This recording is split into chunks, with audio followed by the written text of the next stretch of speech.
Welcome, in front of me I have Samsung Galaxy A12s, and today I will show you how you can hide status and navigation bars on the screenshots. So normally when you take a screenshot, you will get here the notification and the navigation bar.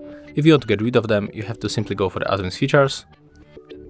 Right now go for the screenshots, find this option called hide status and navigation bars. Click on the switcher and take a look. Right now I'm going to take a screenshot. Screenshot was taken. When you click here, we can open the screenshot.